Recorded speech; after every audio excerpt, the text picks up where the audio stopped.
আমাকে টপিক দেওয়া হয়েছে আমাদের আয়োজকদের পক্ষ থেকে, যে পথে হবে উম্মার পুনর্গঠন। অনেক কঠিন টপিক আর অনেক ব্যাপক আলোচনা। আপনারা সারাদিন আলোচনা শুনেছেন, মোটামুটি অনেক কথা উঠে আসছে, যদিও আমি জানি ইনশাআল্লাহ তাআলা। তো ধৈর্যের ব্যাপার আছে আপনাদের, ক্লাসে দিলে ভালো হয়, ধৈর্যচ্যুতি যাতে না হয় সেদিকটা খেয়াল রাখছি। সংক্ষিপ্ত করে আমি মূল কথাটুকু বলার চেষ্টা করছি, বাকি ইনশাআল্লাহ বিস্তারিত আলোচনা আগামীতে হতে থাকবে ইনশাআল্লাহ। তো টপিকটা একটু খেয়াল করি আমরা। যে পথে সম্ভব বা পসিবল উম্মার পুনর্গঠন। উম্মাহ বলতে আমরা কি বুঝি? আল্লাহ রাব্বুল আলামিন ইব্রাহিম আলাইহিস সালামকে একাই একজন উম্মাহ বলেছেন, কিন্তু আমরা নবী মুহাম্মদ সাল্লাল্লাহু আলাইহি ওয়াসাল্লামের উম্মাহ। আমাদের ক্ষেত্রে উম্মার ডেফিনেশনটা কি? আসলে আমাদের ক্ষেত্রে কি উম্মাহ বলতে একজন ব্যক্তিকে বোঝায় না একটা জাতিকে বোঝায়? আল্লাহ পাক কিন্তু কোরআনে বলেছেন, ইন্না ইব্রাহিম কানা উম্মাতান ওয়াহিদা। ইব্রাহিম আলাইহিস সালাম একাই একটা উম্মাহ ছিলেন। এটা আমরা সিরাতের আদলে দেখি যে নবী মুহাম্মদ সাল্লাল্লাহু আলাইহি ওয়াসাল্লাম, সাহাবায়ে কেরাম রাদিয়াল্লাহু আনহুম আজমাইন, তারা সকলে একসাথে মিলে একটা জাতি গঠন করেছিলেন, যে জাতিটা আস্তে আস্তে পুরো বিশ্বকে নেতৃত্ব দিয়েছে এবং সেই মক্কা থেকে শুরু করে মদিনা হয়ে পুনরায় মক্কা বিজয়ের মধ্য দিয়ে পরবর্তী প্রায় 1200 থেকে 1250 বছর এই উম্মাহ বিশ্ব শাসন করেছে। আমাদের উম্মার ডেফিনেশনটা ব্যক্তিকেন্দ্রিক নয়। আমাদের আখেরি নবী মুহাম্মদ সাল্লাল্লাহু আলাইহি ওয়াসাল্লামের উম্মার ডেফিনেশনটা অনেক ব্যাপক। উম্মাহ বলতে তো আমাদের পুরো মুসলিম উম্মাহকে বোঝানো হয়। আমরা পুনর্গঠন চাচ্ছি কোন জায়গার? পুরো মুসলিম উম্মার, নাকি শুধু বাংলাদেশের, নাকি বাংলাদেশ সহ ভারতীয় উপমহাদেশের, নাকি মধ্যপ্রাচ্যের, না পুরো বিশ্বের? এখানে উম্মা কনসেপ্টটা অনেক অনেক ডিপ, অনেক ব্যাপক, অনেক গভীর। আর সত্যি কথা বলতে পুরো উম্মার ইসলাহ, পুরো উম্মার সংশোধন এখন ব্যক্তির উপর এককভাবে ফলাফলযোগ্য নয়। এটা পুরো উম্মা কেন্দ্রিক যেহেতু ফিকির, অতএব উম্মার প্রত্যেকটা জায়গার মানুষদেরকেই এই ফিকিরটা করতে হবে। আমরা যে দৃষ্টিকোণ থেকে কথাটা বলছি সেটা হচ্ছে আমাদের অঞ্চলে উম্মতে মুহাম্মাদির পুনর্গঠনটা কিভাবে সম্ভব। আমরা এভাবে যদি কথা বলতে চিন্তা করি যে আমি বা আমরা দায়িত্ব নিয়েছি পুরো বিশ্বের উম্মার হালত পরিবর্তন করার, এটা আমাদের উপরে যোগ্যতার চেয়ে বেশি দাবি হয়ে যাবে। এটা আমাদের পক্ষে সম্ভব না। পুরো বিশ্বের উম্মার ইসলাহ, সংশোধন, পুনরুদ্ধার, পুনর্গঠন, এটা আমাদের পক্ষে মনে হয় না সম্ভব। আমাদের পক্ষে কতটুকু সম্ভব? আমরা উম্মার যে অংশ বিলং করি সেই অংশে উম্মার পুনর্গঠন কিভাবে সম্ভব? উম্মা অনেক ব্যাপক একটা শব্দ, অনেক গভীর একটা শব্দ। উম্মার মধ্যে দুটো ভাগ আছে, একটা হচ্ছে উম্মাহ তো দাওয়া এবং উম্মাহ ইজাবা। দাওয়া অর্থাৎ নবী সাল্লাল্লাহু আলাইহি ওয়াসাল্লাম সবাইকে দাওয়াত দিয়েছেন। এর মধ্যে কাফের, মুশরিক, মুনাফিকরাও উম্মার অন্তর্ভুক্ত। আব্দুল্লাহ বিন উবাই এবং তার অনুসারীরা কি উম্মার অন্তর্ভুক্ত নয়? ইহুদি, নাসারা, পৌত্তলিকটা কি এই উম্মতের অন্তর্ভুক্ত কিনা? তারা দাওয়ার অন্তর্ভুক্ত, বাট ইজাবার অন্তর্ভুক্ত নয়। ইজাবা কারা? যারা মুহাম্মদ সাল্লাল্লাহু আলাইহি ওয়াসাল্লাম যে দাওয়াতটা দিয়েছেন, আমরা দরুদ পড়ব সাল্লাল্লাহু আলাইহি ওয়াসাল্লাম, সেই দাওয়াতটা যারা কবুল করেছেন তারা উম্মতে ইজাবা। এর মধ্যে আমরা পড়ছি। এখন উম্মতে ইজাবার সংখ্যা আমাদের এখানে কোটি কোটি কোটি কোটি সারা বিশ্বে। এখন এমন একটা অবস্থা আমরা এসেছি যে পুনর্গঠনের প্রশ্ন উঠছে। তাহলে আমরা একটু খেয়াল করি যে উম্মার পুনর্গঠনটার প্রশ্নটা কেন উঠছে। এক নম্বর কথা, উম্মা কি এটা তো আমরা বুঝতে পারলাম, এবং উম্মার আমরা কোন অংশ এটাও বুঝতে পারলাম। পরিপূর্ণ উম্মার ইসলাহ সংশোধন আমাদের এককভাবে একার পক্ষে সম্ভব না, এটাও বুঝলাম। তবে আমাদের আঞ্চলিকভাবে উম্মার যে অংশ, আমরা এই অংশটুকুর ইসলাহ সংশোধন, পুনর্গঠন, পুনরুজ্জীবন, এগুলো আমাদের দ্বারা সম্ভব। অ্যান্ড পরের প্রশ্ন হচ্ছে যে দ্বিতীয় শব্দটা যে পুনর্গঠন, উম্মাকে পুনরুজ্জীবিত করা, উম্মার হারানো গৌরব ফিরিয়ে আনা, এই প্রসঙ্গটা আসছে কেন? এই প্রসঙ্গটা কেন আসছে? তার মানে আমরা নিজেরাই সংজ্ঞায়িত করে ফেলেছি যে উম্মার অবস্থা আগের মতো ভালো নাই। এটা আমরা স্বীকার করেছি এবং এটা আমরা সবাই বুঝতেও পারছি। এই কারণে আলোচনাগুলো আসছে, আলোচনাগুলো আসার প্রেক্ষাপট তৈরি হচ্ছে বা আমরা টপিকগুলো নির্ধারণ করছি যে উম্মার পুনর্গঠন প্রয়োজন, পুনরুজ্জীবন প্রয়োজন, পুনর্জাগরণ প্রয়োজন। তার মানে আমরা আগের হালতে নাই। আমরা আগের হালতে নাই এটা মাথায় আসলে আবার এটাও মাথায় আসতে হবে, আগে আমরা কোন হালতে ছিলাম। আমরা আগে কোন হালতে ছিলাম? একজন ব্যক্তি রমাদান মাসে লাইলাতুল কদরে হেরা গুহায় আল্লাহ রব্বুল আলমিনকে ডাকছেন, আল্লাহ রব্বুল আলমিন তাকে আল কোরআনের মতো কিতাব প্রদান করছেন এবং তাকে সর্বশেষ এবং চূড়ান্ত নবী হিসেবে আল্লাহ পাক মনোনীত করছেন। কেন সেই ব্যক্তি হেরা গুহায় আল্লাহ রব্বুল আলমিনকে এভাবে ডাকছেন? কারণ তিনি যে সমাজে বসবাস করেন সেই সমাজটাকে আইয়ামে জাহিলিয়াত বলা হতো। সেই সমাজের মধ্যে শিরক ছিল, সুদ ছিল, রিবা, মাদক, নারীর অবমাননা, গোত্রীয় হানাহানি, এরকম জাহালাতে পূর্ণ একটা সমাজে তিনি আল্লাহ পাককে ডাকছিলেন। সে একজন ব্যক্তি থেকে আস্তে আস্তে দাওয়াত শুরু হলো এবং তিনি প্রথমে ম্যান টু ম্যান দাওয়াত দিতে লাগলেন। আবু বকর, উসমান, উমর, আলী রাদিয়াল্লাহু আনহুম আজমাইন, তাদের মধ্যে সাহাবী তৈরি হতে লাগলো। এক পর্যায়ে মক্কায় 13 বছর দাওয়াতের মধ্যে আমরা সবরের পরিচয় দিলাম, ধৈর্যের পরিচয় দিলাম, দাওয়াত অব্যাহত থাকলো, আমরা নির্যাতন নিপীড়ন সহ্য করলাম। এক পর্যায়ে আমরা হিজরত করলাম, প্রথমে আবিসিনিয়ায়, কখনো তায়েফে, এক পর্যায়ে মদিনায় গিয়ে ইসলামী রাষ্ট্র কায়েম হলো। আমরা জিহাদ এবং দাওয়াতের মধ্য দিয়ে আস্তে আস্তে মদিনাকে বেস করে বদর, উহুদ, খন্দক, মৌতা, তাবুক, এইসব সিঁড়ি পেরিয়ে মক্কা বিজয় পর্যন্ত আসলাম। মক্কা বিজয় পর্যন্ত আসার পরে আমরা দেখলাম যে আইয়ামে জাহিলিয়াতের কোনো জাহালাত মক্কার মধ্যে নাই। যেই মক্কা আমরা ছেড়ে গিয়েছিলাম 23 বছরের ব্যবধানে আমরা দেখলাম সেই মক্কা আইয়ামে জাহিলিয়াত মুক্ত হলো। শুধু তাই নয়, সেখানে কোনো শিরক থাকলো না, কোনো রিবা থাকলো না, কোনো মাদক থাকলো না, কোনো নারীর অবমাননা থাকলো না, গোত্রীয় হানাহানি থাকলো না। যেখানে আমরা ছিলাম মুস্তাদআফিন, দুর্বল, আমরা ছিলাম মক্কা থেকে বিতাড়িত, আমরা ছিলাম সংখ্যালঘু, সেখান থেকে আলহামদুলিল্লাহ মাত্র 23 বছরের ব্যবধানে আমরা পুরো জাজিরাতুল আরবকে শাসন করলাম এবং সেই বেইজের উপর দাঁড়িয়ে আবু বকর, ওমর, ওসমান, আলী রাদিয়াল্লাহু আনহুম আজমাইন তারা আরও প্রায় 30 বছর ইসলামী খেলাফা বাস্তবায়ন করলেন। এমনকি তাদের বেইজের উপর দাঁড়িয়ে উমাইয়ারা শাসন করলো প্রায় 90 থেকে 95 বছর, আব্বাসীয়রা প্রায় 500 বছরের মতো। এরপরে আসলো তুর্কিরা, মাঝখানে ফাতেমিরা, আপনারা জানেন মামলুকরাও শাসন করেছে, সেলজুকরাও করেছে, অটোম্যানরাও করেছে। তো আমরা বুঝতে পারছি যে উম্মা এই হালতে ছিল না এখন যে হালতে আছে। এই ছোট্ট কথা থেকে আমরা বুঝতে পারলাম যে উম্মা একসময় বিজয়ী ছিল সব দিক থেকেই, শুধু ব্যক্তিগতভাবে নয়, আধ্যাত্মিকভাবে নয়, শুধুমাত্র তাসকিয়াগত দিক থেকে নয়, শুধুমাত্র সামাজিকভাবে নয়, বরং রাজনৈতিকভাবেও।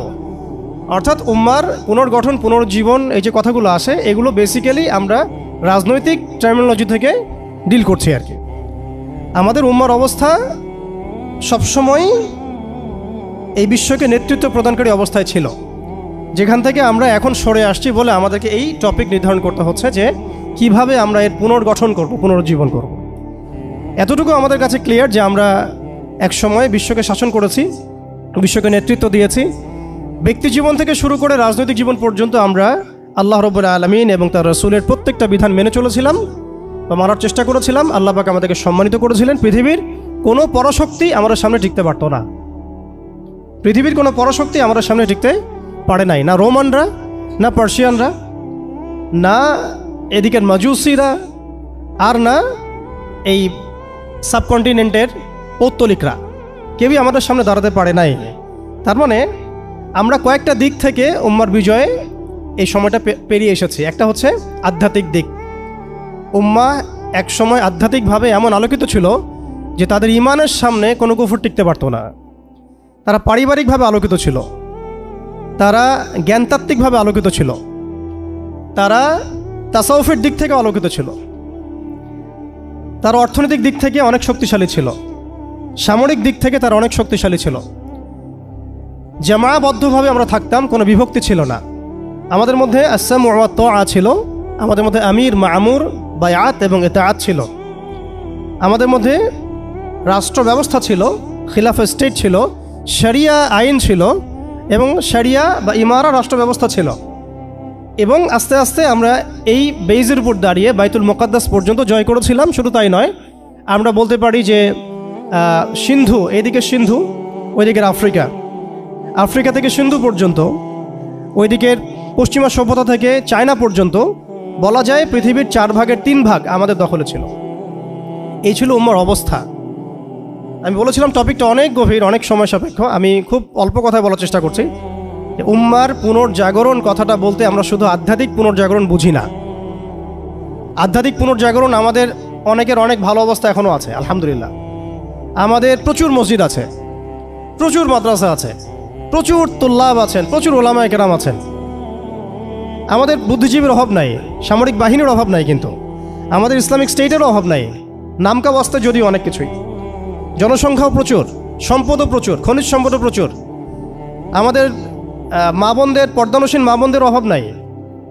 তাহলে আমরা কোন জায়গা থেকে পুনর্জাগরণের কথাটা বলছি? আসলে আমরা পুনর্জাগরণের কথাটা বলছি সামগ্রিক অর্থে, স্পেশালি রাজনৈতিক অর্থে, সামগ্রিকভাবে কিন্তু স্পেশালি রাজনৈতিকভাবে। এখন আসেন যে কিভাবে সম্ভব এই হারানো ঐতিহ্য গৌরব ফিরিয়ে আনা, এটাই মূল কথা। আসলে আমাদের অনেক আলোচনা, কিন্তু মূল কথা কিন্তু অল্প হবে। আসলে কিভাবে পসিবল সেই জায়গা থেকে ফিরিয়ে আসে। এখন আচ্ছা, এখন এতক্ষণ তো বললাম আমরা কোথায় ছিলাম, এখন ওই জায়গা থেকে আমরা কোথায় আসছি এটা একটু বলি, তারপরে বুঝবো ইনশাআল্লাহ ওই জায়গা থেকে আমরা কোথায় আসছি। আসলে এখন আমি একটু আগে বললাম যে আমাদের প্রচুর মসজিদ আছে, মাদ্রাসা আছে, সব কিছু আছে, এটা সত্য। ইসলামের স্বর্ণযুগে যতগুলো ইউনিভার্সিটি ছিল না, আমাদের ঢাকা শহরে গাজীপুরে তার চেয়ে বেশি ইউনিভার্সিটি আছে। ইসলামের স্বর্ণযুগে আমাদের জনসংখ্যা যত ছিল না, আমাদের এখন জনসংখ্যা তার চেয়ে অনেক বেশি। আমাদের মিডিয়া, প্রযুক্তি, আমাদের অস্ত্রশস্ত্র, আমাদের রাষ্ট্র, সব কিছু অনেক বেশি। কিন্তু কোন জায়গা থেকে পিছিয়ে আসছি, আমরা কোন জায়গায় আছি, এটা ডিল করতে হবে। এবং ডিলিংসটা এক্সটার্নাল অবজারভেশন দিয়ে করলে হবে না, ইন্টারনাল অবজারভেশন দিয়ে করতে হবে। খিদির আলাইহিস সালামের মতো বাহ্যিকভাবে অনেক কিছু মনে হবে, অনেক ইসলামিক দল আছে, অনেক মুসলিমদের সংখ্যা অনেক, একটু আগে বললাম মসজিদ মাদ্রাসা সব কিছু অনেক বেশি, সবই ঠিক আছে। কিন্তু ইন্টারনালি আমাদের কিছু বিষয় দেখতে হবে। ইন্টারনালি কি নাই আমাদের মধ্যে? 1 নাম্বার, ইন্টারনালি সেই রাজনৈতিক বৈশ্বিক ক্ষমতা আমাদের হাতে নাই, প্রথম কথা। এবং এটা আমাদের জন্য লজ্জার। একটা সময় ছিল যখন আমরা এগুলো সব হাসিল করেছিলাম, প্রথমে তারা আমাদের কাছ থেকে যেটা কেড়ে নিয়েছে তা হচ্ছে রাজনৈতিক ক্ষমতা। তারা আমাদের কাছ থেকে প্রথমে ব্যক্তি জীবনে ধর্মের স্বাধীনতায় হস্তক্ষেপ কেউ করেনি। কুফাররা, জায়নিস্টরা, কাফের, ফাসেক, মুশরিক, মুনাফিক, এদের যে ঐক্য জোট ছিল, তারা প্রথমে আঘাত করেছিল আমাদের খিলাফায়। তারা প্রথমে আমাদের ব্যক্তি জীবনে এসে আঘাত করেন, নামাজ পড়তে পারবা না, পর্দা করতে পারবা না, গরুর গোশত নিয়ে হাঁটতে পারবা না, দেখলেই পিটায় মেরে ফেলবো, এই জায়গায় তার আগে আঘাত করেনি আমাদেরকে। তারা আমাদেরকে সবার আগে আঘাত করেছে রাজনৈতিক জায়গায়। আমাদের খেলাফা কনসেপ্ট তারা ভেস্তে দিয়েছে, ভেঙে দিয়েছে, বাইতুল মুকাদ্দাসকে লিবারেট করেছে। এরপরে সেই খেলাফা কনসেপ্টটাকে দূর করে দিয়ে তারা 50 থেকে 57টার মতো ক্ষুদ্র ক্ষুদ্র রাষ্ট্রে আমাদেরকে বিভক্ত করে দিয়েছে। এরপরে শুধু তাই নয়, এটা তো গেল বিভক্তি, কাঁটাতারের বেড়ার, যেটাকে আমরা নাম দিয়েছি জাতীয়তাবাদ। তারা প্রথমে আমাদের মাদ্রাসাগুলো বন্ধ করে নাই, তারা ওয়াকফ বিল দিয়ে এইভাবে আমাদের মাদ্রাসা, আমাদের মসজিদ, ভূমিগুলোকে দখল করে নাই। তারা প্রথমে আমাদের রাজনৈতিক ক্ষমতাটাকে কেড়ে নিয়েছে, খিলাফা কনসেপ্টটাকে ডিস্ট্রয় করেছে। এরপরে 57টার মতো টুকরা টুকরা রাষ্ট্রে আমাদেরকে ভাগ করেছে। এরপরের অবস্থা আরও ডেঞ্জারাস। ওই রাষ্ট্রগুলোর মধ্যে তারা তাদের তাবেদার মোনাফেক শাসক বসাইছে। তাদের ধাপগুলো বুঝেন, কোন জায়গা থেকে আমরা কোন জায়গায় আসছি। তারপরে আমি অল্প কথা শেষ করব যে সলিউশন হতে পারে কি কি, যদিও সেগুলোর বেশিরভাগই তাত্ত্বিক, প্র্যাকটিক্যাল খুব কমই হবে। আর প্র্যাকটিক্যাল কেন কম হবে? আমাদের কারণেই হবে। কারণ আমরা অনেক কিছু বুঝি কিন্তু কাজ করতে চাই না। আমরা বুঝি অনেক কিছুই, কাজ করতে বলেন কাজের বেলা নাই, বুঝার বেলা আছে। এগুলো আমরা বুঝতে আসি 100 বছর থেকেই। কেউ বুঝেও বুঝি না, কেউ দেখেও দেখি না, শুনেও শুনি না। ওইদিকে পরে আসি, হার্ডলাইনে চলে যাবো আর কি। এখন রাষ্ট্র ভাগ করার পরে আমাদেরকে জাতীয়তাবাদে বিভক্ত করা হয়েছে, এরপরে আরও মারাত্মক যে কাজটা করা হয়েছে সেটা হচ্ছে আমাদেরকে নিরস্ত্রীকরণ করা হয়েছে। আপনি আপনার রাষ্ট্রের অভ্যন্তরে নিজের ইচ্ছায় আপনি বিশ্বের মারণাস্ত্রগুলো তৈরি করতে পারবেন না। তারা আপনাকে আইন করে দিয়েছে, ব্যান করে দিয়েছে। তারা আমাদের রাষ্ট্র ব্যবস্থার মধ্যে ইউনাইটেড নেশনসের মতো মুসলিমদের ইউনাইটেড মুসলিম অর্গানাইজেশনগুলোকে দমন করেছে এবং সেগুলো গঠন করতে আমাদেরকে দেয় নাই, উল্টা তারা সেগুলো করেছে ঠিকই। এরপরে তারা আমাদের রাষ্ট্র ব্যবস্থাগুলোর মধ্যে ওই মোনাফেক শাসকদেরকে বসিয়ে জনগণকে শাসন করিয়েছে, এখনও করে যাচ্ছে, আগামীতেও হয়তো করে যাবে। আমরা সবই বুঝি, কিন্তু আমাদের চিন্তাগুলো কেন জানি মসজিদ পর্যন্ত সীমাবদ্ধ হয়ে যাচ্ছে।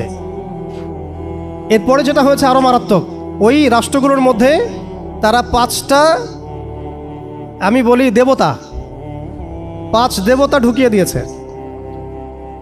5 দেবতা কি? আগে ছিল 4 দেবতা, লাত, উজ্জা, হবল আর মানাত। লাত, উজ্জা, হবল আর মানাত নিশ্চয়ই পড়েছেন আপনারা সিরাতের মধ্যে। এগুলো ছিল আবু জেহেল, আবু লাহাবদের দেবতা।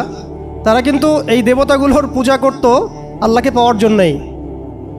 তারা বলতো মা না'বুদুহুম ইল্লা লিয়ুকাররিবুনা ইলাল্লাহি যুলফা, আমরা শুধু এই কারণেই এই লাত, উজ্জা, হবল, মানাতের ইবাদত করি যাতে তারা আমাদেরকে আল্লাহ পর্যন্ত পৌঁছে দেয়। এখনও এই 4-5টা দেবতার আমরা পূজা করছি, বাট এগুলো ভিজুয়াল না, এগুলো হচ্ছে আদর্শিক, ফিলোসফিক্যাল। যেমন একটা হচ্ছে ডেমোক্রেসি, নিতে পারবেন অনেকে কথাটা, যে ডেমোক্রেসি একটা দেবতা হয়ে গেছে এখন, ইনভিজিবল দেবতা। এটা একটা দেবতা হয়ে গেছে, কি দাড়িওয়ালা কি টুপিওয়ালা সবাই পূজা করতেছে। সুবহানাল্লাহ, মানে অবাক হয়ে যাবেন। রিপোর্ট করছে টিভিতে, আপনারা কি চান, এই গভর্নমেন্ট কয় বছর থাক, এই গভর্নমেন্ট কয় বছর থাক, আপনি কি ইলেকশন চান, আপনি কি চান না।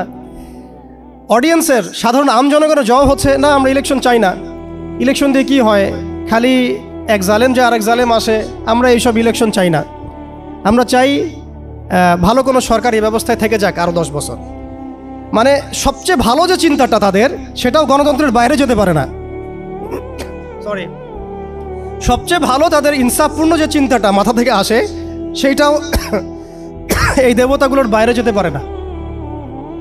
ওই পূজার মধ্যেই চিন্তা, আমরা চাই এরকম একটা গভর্নমেন্ট আসুক, এই পদ্ধতি থাক এবং আরও 10 বছর তারা দেশ চালাক। মানে ইসলামে যে আল্লাহ প্রদত্ত একটা রাষ্ট্র ব্যবস্থা আছে, একটা ইসলামী শাসন ব্যবস্থা আছে, এই কনসেপ্টটাই নাই। নামাজ পড়ছে, সে রোজা রাখছে, হজ উমরা সবই করছে, বাট কেন জানি পলিটিক্যালি রাষ্ট্র ব্যবস্থা ইসলামের যে রূপরেখা আছে বা ইসলামের যে একটা সুন্নাহ আছে, নবী সাল্লাল্লাহু আলাইহি ওয়াসাল্লামের যে একটা রেখে যাওয়া উসওয়াতুল হাসানা আছে, এইটাই মানুষ মানতে পারছে না বা বুঝতে পারছে না। জাযাকাল্লাহ। ঠিক আছে। আমি এটা এই জন্যই দেবতা বললাম, কারণ মানুষ অবচেতনভাবে এর পূজা করছে। আপনারা অবচেতন শব্দটার সাথে পরিচিত কিনা?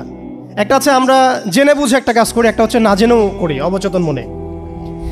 তো এটা একটা দেবতা, ডেমোক্রেসি একটা দেবতার নাম, যেটার পূজা করছে এখন মানুষ সারা ওয়ার্ল্ডে। আরেকটা হচ্ছে এইথিজম, নাস্তিকতা। একটা হচ্ছে, আমি লিখছিলাম সকালবেলা, একটা শব্দ বের হয়েছে আর কি লিখতে লিখতে। একটা হচ্ছে ডেমোক্রেসি, একটা এইথিজম, একটা ন্যাশনালিজম, একটা কমিউনিজম, আর একটা হচ্ছে সেকুলারিজম। 5টা শব্দ বললাম আর কি। এখনকার এই বিশ্ব ব্যবস্থায় ইসলামী খেলাফতকে দূর করে দিয়ে, উম্মাকে বিভক্ত করে দিয়ে, মোনাফেক শাসকদেরকে বসিয়ে ইন্টারনালি প্রত্যেকটা রাষ্ট্রে এই 5টা দেবতা বসানো হয়েছে। ডেমোক্রেসি, এইথিজম, আর বললাম কি ন্যাশনালিজম, আরেকটা কি বললাম, কমিউনিজম এবং সেকুলারিজম। DANCS, কিছুটা ড্যান্সের মতো আর কি। আসলে এরা বিশ্বকে নাচাচ্ছেই, এরা এইসব মতবাদ দিয়ে বিশ্বকে নাচিয়ে বেড়াচ্ছে আর কি। তারা নিজেরা নাচে না এগুলোতে, বরং তারা এগুলোর মধ্য দিয়ে মুসলিমদেরকে নাচায়। যদিও এটা এক্স্যাক্টলি ড্যান্স শব্দটা হয় নাই, কাছাকাছি হয়েছে আর কি। এখানে D আছে, A আছে, N আছে, C এবং S আছে। এই 5টা দেবতার শেকড় যদি এই বিশ্ব থেকে উপরে ফেলা না যায়, তাহলে ইসলামী শরিয়া, ইমারা এবং খেলাফা কায়েম হবে না। এবং যখন এই বিশ্বে ইনশাআল্লাহ তাআলা আগামীতে শরিয়া, ইমারা এবং খেলাফা বাস্তবায়িত হবে, তখন এই 5টা দেবতার কোনোটাই বাকি থাকবে না ইনশাআল্লাহ। এই নাপাকিগুলো থেকে পবিত্র না হয়ে বা পবিত্রতা হাসিল না করে আপনি আমি যতই একটা গ্লাসের মধ্যে মধু ঢালি, আর আপনি দুধ ঢালেন, আর কোনো শরবত ঢালেন, ওই গ্লাসটাই নাপাক। আফসোস হচ্ছে আমরা এই নাপাকিগুলো ধরতে পারছি না অনেকেই। আল্লাহ পাক আমাদেরকে ধরার এবং বোঝার তৌফিক দান করেন।